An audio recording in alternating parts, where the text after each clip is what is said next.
Good morning, everyone. Today we will start our new topic, Ohm's law. Ohm's law आप पढ़ेंगे, लेकिन Ohm's law की मैंने आपको थोड़ा डिस्क्रिप्शन दी थी, स्टेटमेंट्स वगैरह वगैरह दे दी थी, उसकी फार्मूला बता दिया था उसके बारे में। रेजिस्टेंस का बता दिया था कि रेजिस्टेंस जो है वो वोल्टेज और करंट पर डिपेंड नहीं करता। वोल्टेज करंट के प्रोपोर्शन होता है, करंट वोल्टेज के। इट मींस वोल्टेज इंक्रीज होगा तो करंट इंक्रीज होगा, वोल्टेज डिक्रीज होगा तो करंट डिक्रीज होगा। ठीक है, in any manner you can से if voltage is half current is half, voltage is double current is double. आप इस तरह से बोल सकते हो इस चीज को। ठीक है, और इसको प्रूफ भी कर दिया था। क्या कर दिया था? प्रूफ। आफ्टर दिस आप जो आप पढ़ने जा रहे हो वो है ग्राफिकल रिप्रेजेंटेशन। क्या? Graphical representation. ये जो ग्राफ मैं आज आपको बताने जा रहा हूं, इसके अंदर कुछ टर्म कंडीशन, वैल्यूज को कैसे फाइंड आउट करते हैं, कैसे इस ग्राफ को स्टडी किया जाता है, ये सब आप अगर पढ़ लेते हो तो आपको ग्राफ के जितने भी क्वेश्चन आएंगे फिजिक्स में, जरूरी नहीं है रिलेटेड टू ओम्स लॉ ही आए, कोई भी हो सकता है। जैसे आपको कभी सम करना सिखाया था, मल्टीप्लाई करना सिखाया था, तो टीचर ने वो चैप्टर करा दिया था आपको, लेकिन वो बार बार आपके मैथमेटिक्स में यूज होता है। इसी तरह से ग्राफ के क्वेश्चंस को भी सोल्व करने के लिए, समझने के लिए आज का जो ये आपका आर्टिकल है ये काफी बेनिफिशियरी रहेगा। ठीक है, तो थोड़ी सी मार्किंग कर देता हूं मैं यहाँ पे कि बोर्ड हमारा कहाँ तक दिखाई दे रहा है यहाँ पर। ठीक है,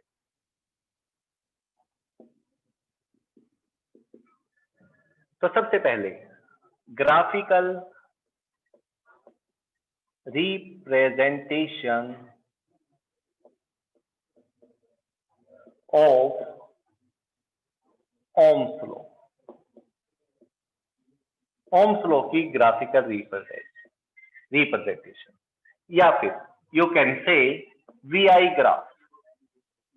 वीआई ग्राफ, वोल्टेज और करंट के बीच में ग्राफ, ये भी कह सकते हो। करें स्टार्ट।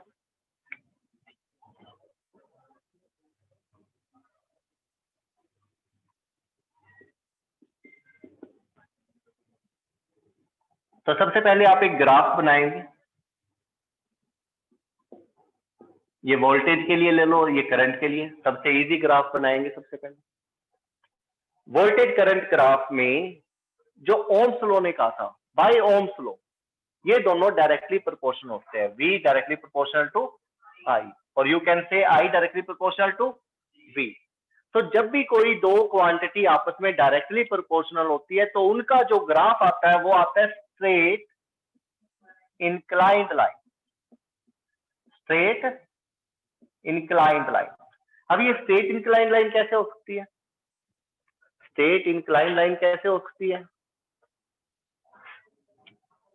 इस लाइन को बोल सकते हैं स्ट्रेट इंक्लाइंड लाइन, इसको बोल सकते हैं, ये हो सकती है। ठीक है, ए बी सी, ये तीनों रिप्रेजेंट करती है किसको? स्ट्रेट इंक्लाइंड लाइन को। और दूसरी बात, V proportional to I। V proportional to I को, V directly proportional to I को करती है। स्ट्रेट इंक्लाइंड लाइन होती है तीनों ही। कोई ये ना कह देना कि सी होती है बी नहीं होती, सारी की सारी स्ट्रेट इंक्लाइंड लाइन, टेढ़ी लाइन है सारी, और स्ट्रेट है, स्लांटिंग है ना। सेकंड थिंग इसी के अंदर V प्रोपोर्शनल टू I का मतलब क्या होता है? V is equal to I R, निकाल दिया था ये प्रोपोर्शन को। R इज इक्वल टू क्या होता है? V अपॉन I होता है ना। ये वोल्टेज और करंट की रेशियो को रेजिस्टेंस बोलते हैं। पूरे सर्किट की कितनी वोल्टेज है, पूरे सर्किट में कितना करंट है, पूरे सर्किट का रेजिस्टेंस आ जाएगा। लेकिन हम कुछ टर्म कंडीशंस को खत्म करके, इग्नोर करके किसी रजिस्टर की वैल्यू पर वोल्टेज ले लेते, जबकि वो गलत है। थोड़ी कमी मिलेगी आपको वहां से। ये पूरे सर्किट का रेजिस्टेंस दिखाता है, वो वायर जो भी आपने कनेक्ट करा है, मीटर जो लगा रखे हैं, सबका रेजिस्टेंस होगा इसमें, because all the PLN connected in a electrical circuit joint in a series में ज्वाइंट होते हैं। सोच कर देखिए, जो ये सर्किट डायग्राम आप बनाते थे, वोल्टेज है ये 12 वोल्ट, सपोज आपने यहाँ पर एमीटर लगा दिया, यहाँ पर रजिस्टर लगा दिया, यहाँ पर वोल्ट मीटर लगा दिया, यहाँ पर कोई बल्ब लगा दिया, और भी इंस्ट्रूमेंट लगा दिए, की लगा दी है ना, रियोस्टेट लगा दिया। तो आपको पता होना चाहिए जो ये वोल्टेज है ये सभी हिस्सों में डिवाइड होती हुई चली जाएगी इसकी 12 वोल्ट। मान लो कुछ पोर्शन इधर चला गया, कुछ इधर चला गया, कुछ इधर, कुछ इधर। तो आप यहां पर जो वोल्ट मीटर लगाएंगे उसमें ये 12 वोल्ट वैल्यू से थोड़ी कमी आएगी, अगर आएगी तो बराबर नहीं आएगी। क्यों? कि कुछ वोल्टेज ये ले चुका है, कुछ ये ले चुका है, ये V1, V2, V3, V4, V5, और ऊपर से जो ये वायर है ये भी तो कुछ वोल्टेज कंज्यूम कर रही है। सही वोल्टेज कहां पर मेजर करोगे? बैटरी पे लगा के। बाकी जहां भी जाओगे थोड़ा थोड़ा दूर चलते गए रेजिस्टेंस बढ़ता चला जाएगा, वो अपनी वोल्टेज अलग से बनाता चला जाएगा। मतलब ये डीप टू डीप आपको क्वेश्चन का आंसर दिया गया कि हम पढ़ लेते हैं, ठीक है रेजिस्टेंस पे लगा दिया, कितने वोल्टेज है सर्किट में पता लग गया हमें, लेकिन उससे ज्यादा होती है वोल्टेज। ये तो बस हम वहां की वोल्टेज निकाल रहे हैं जहां पर कनेक्ट कर रहे हैं, ठीक है। तो इसका जो रजिस्टर होगा वो औरों के रजिस्टर के कंपैरिजन ज्यादा होता है, इसलिए हमें यहां से ही निचोड़ मिल जाते हैं एक तरह, ठीक है। ओके, अब बात आ जाती है क्वेश्चन की। R is equal to V upon I में R क्या था? रेजिस्टेंस, कांस्टेंट ऑफ प्रोपोर्शनैलिटी, और इसकी जो वैल्यू है वो हमेशा क्या रहती है? कांस्टेंट। हमेशा कांस्टेंट होने का मतलब क्या है इसका? कि V बाय I रेशो हमेशा क्या रहने वाली है? सेम रहने वाली है, हर एक पॉइंट पर सेम रहने वाली है। और ये सारे के सारे क्या होंगे? R होंगे, कोई R1, R2, R3 नहीं मिलेगा। V1 अपॉन I1 करेंगे तब भी वही वैल्यू आएगी, V2 अपॉन I2 करेंगे तब भी वही आएगी, V3 अपॉन I3 करेंगे तब भी वही आएगी। कहने का मतलब है जो ये ग्राफ बना रखा है C वाला, सपोज मैंने यहां से एक परपेंडिकुलर ड्रॉ करा इस पर, यहां से मिला मेरे को V1, यहां से परपेंडिकुलर ड्रॉ करा, यहां से मिल गया I1, तो मैंने यहां से V1 अपॉन I1 वैल्यू जब निकाली तो मेरे को मिल जाएगा R। क्या मिल जाएगा? R। इसी तरह से मैंने कहा नहीं नहीं मैं यहां से नहीं, मैं तो यहां से वैल्यू निकाल लूंगा। समझना इस चीज को, बड़ी आसान कह लो और समझने वाली चीज कह लो इसको। अगर समझ में आ गया तो आप इसके आंसर दे दो। फिर मैंने यहां से वैल्यू सोची, मैंने कहा चलो मैं इसी लाइन पर यहां से वैल्यू निकाल लूंगा, ये मेरा पॉइंट एक्स है, ये वाई है, वाई पॉइंट से निकाल लूंगा। यहाँ से वैल्यू मिली मेरे को V2 और यहाँ से मिल गई I2, मैंने V2 अपॉन I2 किया और R ले लिया, दोबारा से सेम वैल्यू आई, दोबारा से सेम वैल्यू। लेकिन फर्क क्या पड़ेगा? B को अगर A को इनको लेता हूं तो इनको लेने में क्या होगा देखते। मैंने कहा नहीं मैं तो A वाली लाइन पे लेऊंगा ग्राफ। मान लो पहले मैंने यहां पर ले लिया, मैंने यहां से क्या करा, परपेंडिकुलर ड्रॉ करे, यहां पर ड्रॉ करे, ये बन गया V1, ये ले लिया I1, V1 अपॉन I1 निकाला, फिर R आ गया। लेकिन इस कंडीशन में जो ये R था ये इस R के इक्वल नहीं होगा या डिफरेंट होगा। यानी कि एक चीज समझ में आ गई कि अगर आप इसी लाइन के ऊपर स्लोप लेते हैं तो वो ही सेम आएंगे, यानी कि RC के इक्वल आएंगे, है ना। R डैश C लगा लो इसको। और इसमें क्या होगा? इसमें RA निकाल लिया आपने, अब दूसरी बात RB निकाल लेंगे, V2 I2, V2 upon I2, RA dash ये निकाल लिया। तो आपने देखा RA is equal to RA dash, यानी कि इस लाइन के ऊपर जितने मर्जी पॉइंट ले लीजिए आप, बार बार उनका स्लोप जो आप लोगे उनकी वैल्यू क्या रहने वाली है? सेम रहेगी, कांस्टेंट रहेगी। यानी कि ग्राफ आपका O से C, इसको ले लीजिए, इस पर R कांस्टेंट रहेगा, OB पर कांस्टेंट रहेगा और OA पर कांस्टेंट रहेगा। बट अनदर क्वेश्चन इज, क्या है एक और क्वेश्चन, एक और क्वेश्चन है यहाँ, ये वैल्यू अलग है, ये वैल्यू अलग है, ये भी वैल्यू अलग है, लेकिन इनके ऊपर जो पॉइंट आपने लिए है उन पर वैल्यू सेम है। सपोज ये वैल्यू आ गई आप पे 10 ओम, ये भी 10 ही आएगी। सपोज इस केस में पॉइंट ले लिया आपने 3-4, यहां पर आ गई 15 ओम, सब पे 15 आएगी। इधर आ गई 20 ओम, सब पे 20 ओम आएगी। दूसरी चीज जो है, जिसका स्लोप कम होगा उसकी वैल्यू कम होगी, जो कि मैंने लिख भी दी, डिफरेंस तो होगी। ये बात तो मैंने आपको पहले ही बता दी थी कि इस पे रेजिस्टेंस की वैल्यू अलग होगी, इस पे अलग होगी, इस पे अलग होगी। Now the question is what, which value has, which graph has greater resistance, resistance greater किसका होगा, whose slope is high, whose slope is high। तो स्लोप किसका हाई है, स्लोप हाई देखने के लिए आपको एंगल देखने पड़ते हैं। क्या देखने पड़ते हैं, एंगल। ये देखिए सबसे पहली बात, स्लोप देखने के लिए जो आपको देखना है, स्लोप अगर आप देख रहे हैं तो सबसे पहले देखिए कौन से ग्राफ का देख रहे हैं। नंबर 1, स्लोप कौन से ग्राफ का लिया जा रहा है, वी आई ग्राफ का, यानी कि वी वाई एक्सिस पर होना चाहिए और आई एक्स एक्सिस पर होना चाहिए। क्या वो कंडीशन ठीक है, सही है। ऐसे लेंगे पहले हम, जैसे आप पहले गिनती करते थे ना 1 to 100, फिर 100 to 1 करा था हमने, ऐसे पहले हम वी आई ग्राफ के बारे में पढ़ रहे हैं। वी को वाई एक्सिस पर लेना और एक्स पर आई करंट को लेना, उसके बाद जो स्लोप होता है, स्लोप को लिया जाता है slope of V I graph. क्या लिखोगे आप, slope of V I graph. Slope of V I graph जब आप लिखोगे इसको, तो इसको लेने का तरीका होता है सिर्फ टेंजेंट थीटा लिख कर लेंगे। क्या लिख कर लेंगे, टेंजेंट थीटा का फार्मूला आपको पता होना चाहिए, और वो क्या होता है, perpendicular upon base, perpendicular upon. तो जो ये आपको यहां पर एंगल बनाया है मैंने, इसके सामने परपेंडिकुलर का काम कौन करेगा, ये लाइन। और इस लाइन पर कौन सी वैल्यू गिवन है, V की वैल्यू गिवन है। ये किसका काम करेगा, वोल्टेज का। ये परपेंडिकुलर, वोल्टेज, बेस, करंट।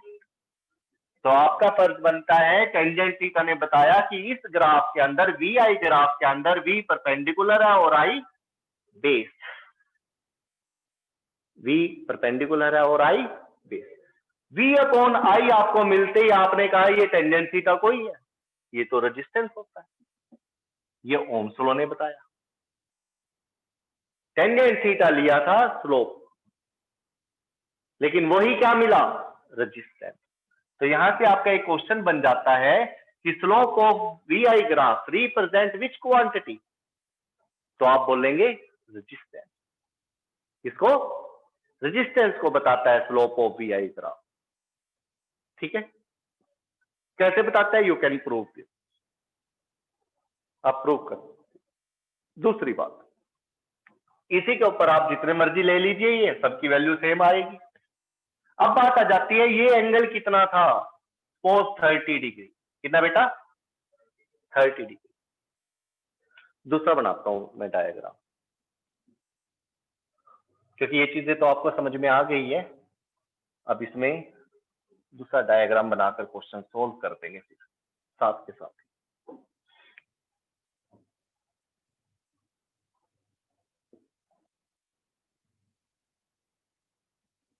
ये दो ग्राफ दे दिए, इसमें एंगल है 30 डिग्री और ये वाला एंगल ले लिया आपने पोज 60 डिग्री। ये ए, ये B, this is potential difference V, this is current I।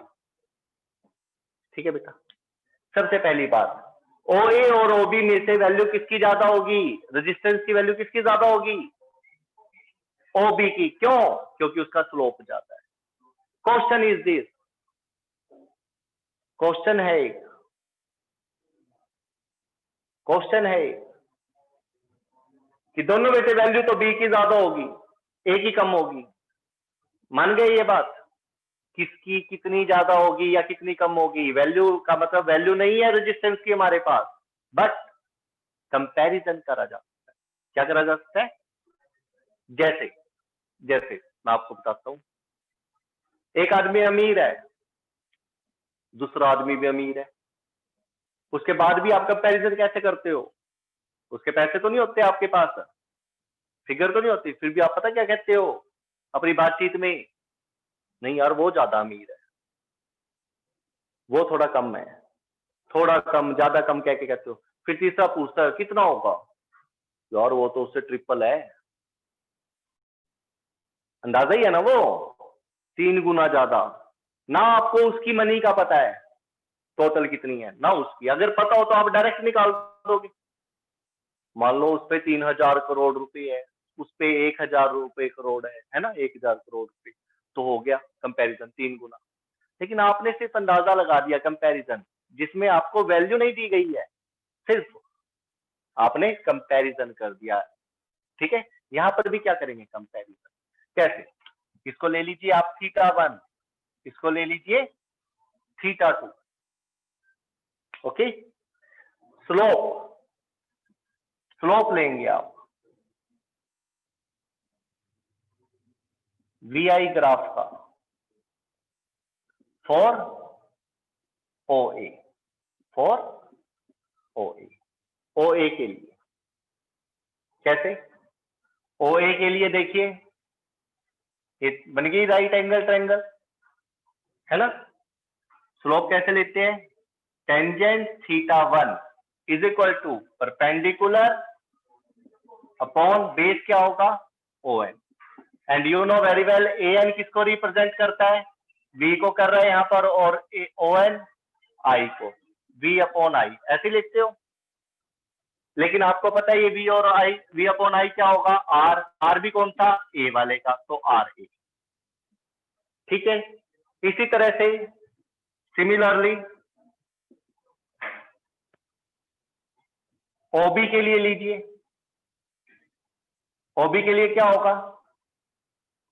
Tangent θ2 is equal to BM upon OM। BM क्या है?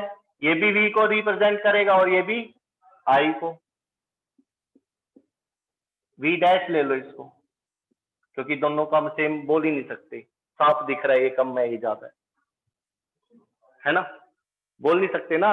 डैश दे दो, डबल डैश दे दो, ट्रिपल डैश, मतलब वही नहीं ले सकते आप, क्योंकि V क्या है यहाँ पर? आप बोलोगे AN के लिए ले लिया, यहां से इसकी वैल्यू ली है। V डैश क्या है? ये भी इसी में से ये वैल्यू ली है। कुछ भी हो सकता है, 0 वोल्ट, 1 वोल्ट, 2 वोल्ट, 10 वोल्ट है, 100 वोल्ट है। ये भी क्या होगा? रेजिस्टेंस। लेकिन ये रेजिस्टेंस कहाँ होगा? B का रेजिस्टेंस। ठीक है, तो ये दो इक्वेशन जो बनी है, इसके अंदर सिर्फ एक छोटी सी बात आपको देखनी है कि मेरे को रेजिस्टेंस का कंपैरिजन करना है, मेरे को रेजिस्टेंस का कंपैरिजन करना है। रेजिस्टेंस का कंपैरिजन करने के लिए या तो मैं ये वाला फार्मूला लगा लूं, RA और RB V upon I, V dash upon I dash. लेकिन V और I की वैल्यू दे तो नहीं रखी मेरे को, नहीं दे रखी ना, फिर क्या लगाऊं? ये वाला फार्मूला मेरे लिए इस वक्त क्या हो गया? रॉन्ग नहीं, हेल्पफुल नहीं। V और I की वैल्यू होती तो मैं लगा लेता। क्या इनकी वैल्यू है मेरे पास? यस, θ1 30 डिग्री, तो यहां पे आप लिख सकते हो टेंजेंट 30 डिग्री। इसमें क्या लिख सकते हो? Tangent 60 degree. तो मेरे को ये वाला फार्मूला लेकर चलना पड़ेगा, किसके साथ? RA और RB के साथ। RA upon RB is equal to क्या होगा? Tangent 30 degree upon tangent 60 degree, यही होगा। What is the value of tangent 30? 1 upon under root 3. And what is the value of tangent 60? Root 3. Now again solve it. यही रहेगा, ये √3 नीचे आ जाएगा, तो ये क्या आ जाएगा? 1/3। But this 1/3 is what? क्या है ये 1/3? This 1/3 is RA upon RB ratio, यही है ना। क्रॉस मल्टीप्लाई करिए इसको, 3RA is equal to RB, what is this it mean, क्या मतलब है इसका, अब आप बताइए। सबसे पहली बात आपने मेरे को बताया था कि RB की वैल्यू ज्यादा होगी और RA की कम होगी, लेकिन मेरा क्वेश्चन था कितनी कम होगी, अब आप बताएंगे। RB की वैल्यू ज्यादा होगी RA से, कितने गुना, 3 गुना। तो यू कैन से here RB is 3 times greater than RA। तो कैसे सॉल्व करा आपने, ये कैसे देखा। सबसे बढ़िया बात कि आपको प्रोपोर्शन का मीनिंग समझ में आया, ग्राफ बनाना आया, स्ट्रेट इंक्लाइन ग्राफ लेना आया, स्लोप लेना आया। स्लोप लेने आने के बाद आपको ये पता लग गया कि किसकी वैल्यू कम है किसकी ज्यादा है, आपके माइंड में आंसर वहां से ही फिट हो चुका था कि मेरा आंसर ये आना चाहिए। उसके बाद स्लोप लेने के लिए जब आपने फार्मूला इक्वेशन बनाई, इसमें 2 टाइप की वैल्यू आई, VI की और टेंजेंट थीटा की, RA के लिए। आप ये फार्मूला भी अप्लाई कर सकते हो, ये भी कर सकते हो, लेकिन जब ये वैल्यू ना दे रखी हो तो ये वाली, तो इसका यूज करा। ये ना दे रखे हो, ये दे रखे हो, तो इसका यूज कर सकते हो। क्या फर्क पड़ता है, क्या फर्क पड़ता है, करके देख लीजिए, करके देख लीजिए। यहां पर वैल्यू दे दी आपको 10 वोल्ट और यहां पर करंट की वैल्यू क्या गिवन कर दी, 2 एम्पियर। लो, ठीक है, ग्राफ में ही दे दी ये वैल्यू, यहां पर दे दिया बेटा ये 10, ये 10 दे दिया यहां पर, और ये कितना दे दिया, 2 एम्पियर, यहां पर 2 एम्पियर लिख दिया। ठीक है, ओके, इधर आ जाइए, ये वाली वैल्यू क्या दे दी, cos 30 वोल्ट, कितनी, और ये कितनी दे दी, यहां पर कुछ भी ले लीजिए, 1.5 एम्पियर ले लेते हैं, कितनी ले लेते हैं, 1.5।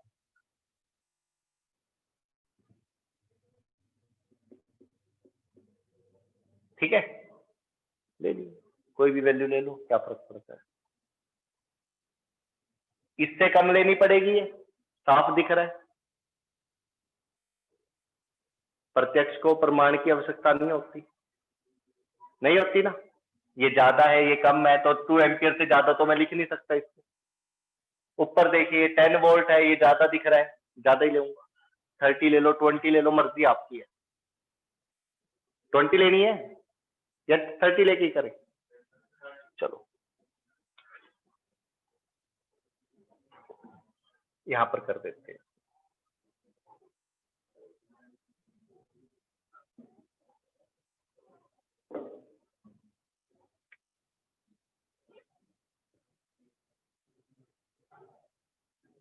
टेंजेंट θ1 किसके इक्वल होगा, θA, यू कैन से θA ले लीजिए, टेंजेंट θA, ए वाले के लिए बात करेंगे, इसके लिए ये क्या होगा, रेजिस्टेंस ऑफ ए होगा, यही बात है। लेकिन टेंजेंट थीटा की वैल्यू तो गिवन नहीं है, रेजिस्टेंस निकालने के लिए क्या करते हैं, V1 अपॉन I1 करना पड़ेगा। तो RA is equal to, what is the value of V1, 10 volt, 1 ले लो इनको फिर 2 ले लेना, या ए ले ले, इसको A ले लो, इसको A ले लो, इसको B ले लेते हैं, जैसा नाम जिसके लिए काम कर रहे हो उसी का नाम दे देते हैं।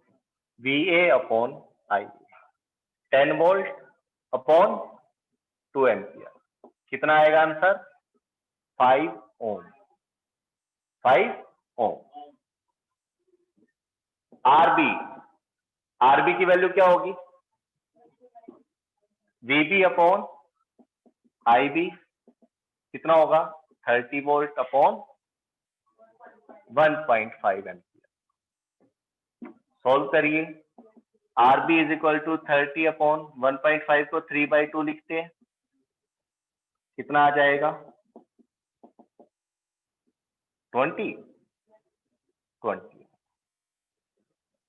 तो आपको क्या करना है, RA अपॉन RB कर दीजिए या फिर RB अपॉन RA कर दीजिए, डजंट मैटर। उसको बोलते हैं कंपेयर करना, फ्रैक्शन लेना, ठीक है, या रिलेटिव वैल्यू भी बोल सकते हो, रिलेटिव वैल्यू भी बोल सकते हो। रिलेटिव वैल्यू का मतलब कंपैरिजन से ही है, फ्रैक्शन का मतलब कंपैरिजन से है, या रेशो भी बोल सकते हो। तो RA अपॉन RB, RA की वैल्यू कितनी है 5 ओम, RB की वैल्यू 20 ओम, ओम से ओम कैंसल, 5 4 जा 20, 1/4 RA upon RB, and now cross multiply it for RA is equal to RB. In this condition, in this value, you can determine the ratio of RA and RB in this way. तो क्या समझे यहाँ से, कौन है इसमें से बड़ा, कौन है बिग ब्रदर RB, कौन है स्मॉलर वन RA, कितने गुना ज्यादा है RB RA से, कितने गुना कम है RA RB से, 4 गुना, ठीक है। तो कोई प्रॉब्लम, कोई कंफ्यूजन हो यहाँ पे आप पूछ सकते हैं, आइए समझ में, कोई दिक्कत। इसी में थोड़ा सा इसको और ज्यादा करके पढ़ेंगे हम अपने नेक्स्ट लेक्चर में, जिसमें मैं VI ग्राफ की बजाय लूंगा IV ग्राफ। क्या लूंगा? सेकंड थिंग, रेजिस्टेंस के साथ साथ हम पढ़ेंगे कंडक्टेंस, रेजिस्टिविटी, कंडक्टिविटी, तीनों चीज। रेजिस्टेंस के साथ क्या पढ़ेंगे? कंडक्टेंस, रेजिस्टिविटी और कंडक्टिविटी के बारे में भी आपको थोड़ा सा बताया जाएगा, लेकिन ग्राफ से ही। वो आपका एक्स्ट्रा में होगा थोड़ा सा, ताकि आप जब इतना कुछ पढ़ चुके हो तो आपको ग्राफ उल्टे भी समझ में आने चाहिए। और ये जो ग्राफ बनता है ना, V proportional to I straight inclined line graph, ये सिर्फ ओमिक कंडक्टर में बनता है आपका। किसमें? ओमिक कंडक्टर, मतलब जो कि ओम्स लॉ को ओबे करे।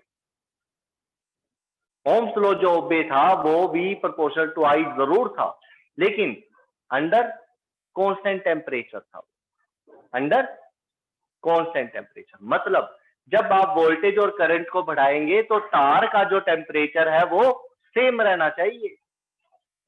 सोच कर देखिए, एक वायर है, वायर में से आपने वोल्टेज लगा दी, बैटरी लगा दी इसके पास, इसके ऊपर बैटरी लगा दी, करंट फ्लो करना शुरू हो गया, इसमें हो गया, ठीक है। आपने वोल्टेज बढ़ा दी, वोल्टेज बढ़ा दी आपने, तो क्या होगा? इसके अंदर करंट भी बढ़ेगा। लेकिन सच्चाई बताना कि जो पहले आपने वोल्टेज लगाई थी, करंट पास होने से वो गर्म नहीं हो गई थी वायर? पहली कंडीशन में तो ठंडी वायर मिली थी उसको। जब सेकंड में आपने वोल्टेज को डबल करा तो क्या वो ठंडी थी वायर? अब उसके लिए टेम्परेचर बढ़ नहीं गया था उस वायर का? फिर थर्ड, फिर और बढ़ा दी वोल्टेज, उसका टेम्परेचर भी तो बढ़ता जा रहा है, वो वायर का बढ़ता जा रहा है। तो ओम्स लॉ जो ओबे होता है वो ये होता है कि पहले मैंने वोल्टेज लगाई 100 वोल्ट, इस पे 5 एम्पियर करंट इसमें से पास हो रहा है, कितना? 5 एम्पियर मान लो, 100 वोल्ट, कोई दिक्कत नहीं। फिर मैंने 200 कर दी, लेकिन जो टेम्परेचर इसका पहले था वही अब रहना चाहिए। ऐसा होता नहीं, ठीक है। जिसकी वजह से जो ग्राफ है एक्चुअल प्रैक्टिस में ऐसे नहीं बनते इनके, ऐसे चल के शुरू में तो सीधे जाते हैं यहां तक, स्टार्टिंग है ना, तार गर्म होने में थोड़ा सा तो टाइम लगा। जैसे जैसे मैं वोल्टेज बढ़ाता गया, ये क्या हो जाएगा? ग्राफ बेंट कर जाता है, कर्व लाइन बना लेता है, बेंट कर जाएंगे। बेंट करने से क्या होगा? सोच कर देखिए, रेजिस्टेंस बढ़ेगा या घटेगा? पहले रेजिस्टेंस यहां तक वही वैल्यू थी, यहां तक वही वैल्यू थी, स्ट्रेट इंक्लाइंड लाइन ग्राफ आया यहां तक। उसके बाद क्या हो गया? स्लोप बढ़ गया इसका। स्लोप बढ़ने का मतलब क्या? रेजिस्टेंस बढ़ गया। क्यों? तार गर्म होने से इसकी लेंथ बढ़ जाएगी, and you know very well resistance is directly proportional to length. बहुत बढ़िया चीज है। जब पढ़ेंगे ना सारे फार्मूले इकट्ठे हो जाते हैं। आपने देखा होगा गर्मियों में लोड पड़ जाता है, एसी वेसी चलाते हैं, गांव में हीटर चलाते हैं, डायरेक्ट पे करते हैं ना बिजली चोरी। अब नहीं करते, मीटर बाहर लगवा दिया मोदी जी ने, अभी भी होती है। चलो वो सब खत्म कर देंगे। अब क्या होता है बेटा, जब वो वायर पे लोड पड़ता है, लोड क्या पड़ता है, ज्यादा वोल्टेज, ज्यादा करंट पास होता है, तो वो वायर क्या होती है, लचक मार जाती है। देखी होंगी आप, खंबे से खंबे वो ढीली होके ऐसे नीचे ऐसे गिरने को होती है, लेंथ बढ़ जाती है। क्यों? गर्मी की वजह से। अगर आप गर्म करते हो किसी चीज को तो क्या होता है, टच होगी, वो एक्सपेंशन होगी, जिसको बोलते हैं थर्मल एक्सपेंशन। क्या बोलते हैं?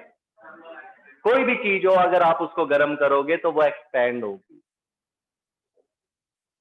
और अगर वो बढ़ेगी तो रेजिस्टेंस क्या होगा, बढ़ेगा। यहां पर भी ये ग्राफ मैंने नीचे की तरफ नहीं मोड़ा, ऊपर की तरफ ही क्यों मोड़ा, क्योंकि अगर मैं वोल्टेज को बढ़ाऊंगा, करंट को बढ़ाऊंगा, तो उसकी हीट भी बढ़ेगी, टेम्परेचर इंक्रीज होगा, और टेम्परेचर इंक्रीज होने से क्या होगा, रेजिस्टेंस बढ़ेगा। तो ग्राफ ऐसे बेंड करके स्ट्रेट इंक्लाइन लाइन की बजाय क्या हो जाएगा, कर्व लाइन बन जाएगा। शुरू में सेम रहेगी वैल्यू कुछ टाइम के लिए, जब तक वो गर्म नहीं होगी ना वायर, तब तक चलेगा काम। शुरू में स्ट्रेट, आफ्टर बैंड, यहां तक ओमिक कंडक्टर का काम करेगा ये, उसके बाद नॉन ओमिक का। ओके, ठीक है। आकाश सर, आकाश सर, हेलो।